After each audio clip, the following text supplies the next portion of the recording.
Hi, this is Rahul Kapoor and welcome back to our podcast. Our topic for the day is all work and no play. Yes, all work and no play. Rudyard Kipling once said, "Too much work and too much energy kill a man just as effectively as too much assorted advice or too much drink." The popular cliché, "all work and no play will make Jack a dull boy," is widely used in a plethora of interpretations. Since its modern English elucidation popularized through James Howell's book Proverbs in English, Italian, French, and Spanish in 1659, Jack has become symbolic of the workaholic, the disparaging businessman who works too hard and leaves no window for enjoyment, making him tiresome, monotonous, and racing towards complete burnout. Given the high level of stress that we face in almost every aspect of our life today, it is crucial for every working individual to understand and assimilate the meaning of this phrase. Let me tell you a story of a 20-year-old professional who's passionate, hardworking, extremely ambitious. He had been on the job for 6 years and was growing in his career at a rapid pace.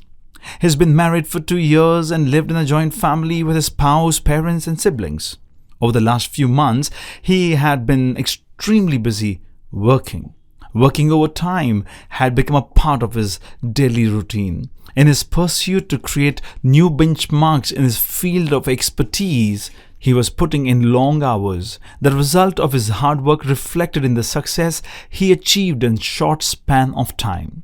On the other hand, he was faced with several issues on the home front. He was unable to make time for his family. His spouse and parents felt neglected. His health had deteriorated due to his long and tiring work schedules. His relationships with friends were strained and he was constantly stressed and irritable. However, he was determined to push himself to the limit and he was dogged about achieving his career goals. He was 34 when he suffered a stroke and collapsed while at work. The story of this young man isn't something new. We are all surrounded by people who follow this model of living life. We are bombarded with stories of those who ignore everything else in order to make it big in their career.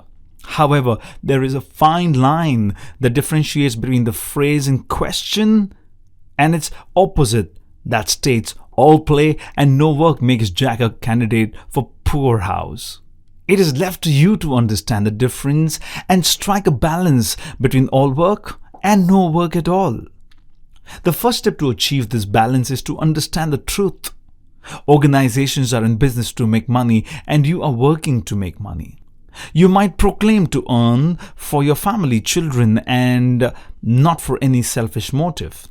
But what use is this money of if you are unable to enjoy its benefit with your loved ones? Often, we work late into the night, invest our weekends in work to reach our targets, and in the process, ignore our loved ones. Children and spouses feel neglected, love is lost, understanding diminishes, relationships become mechanical. In some cases, social life takes a beating and the inability to find time for friends, relatives, society, and self takes away the joy from life and it becomes like the root cause of early burnout. No amount of success or materialistic comfort can substitute for intimacy. It is vital to strike a balance between home and work and cull out time for family and friends. Make a list of any 5 things that your near and dear ones would love in your company. It would be something as trivial as going for a walk, enjoying a cup of coffee, going on a drive, watching a movie together, enjoying a meal with your children, or some occasional shopping. Now, whatever it is, commit to spend some time on these activities. Space them out on a daily or a weekly basis as your time permits. You could also involve yourself in some other activities like spending time with your parents, visiting a friend, going to a place of worship. These acts will help you to spend time with more people, thus bringing you greater satisfaction.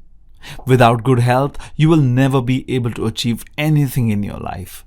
So concentrate on your health and fitness, create balance between work and play, career and family, activities and rest, and you will find that you are motivated and enthusiastic at workplace and happy in other aspects of life as well. This is really what I call the inside out model. If you're happy from within, you will be happy at workplace as well. So go ahead and take the first step. Remember, work is important, it gives you identity, but family is important as well because that really signifies the reason why you live. With that, I hope that you have picked up some really useful messages on how you should look at your work and your life. Here's wishing you all the best. This is Rahul Kapoor saying goodbye, and don't forget, as usual, in case you've liked this podcast, then don't forget to share, subscribe, and of course like it. Take care of yourselves. Bye.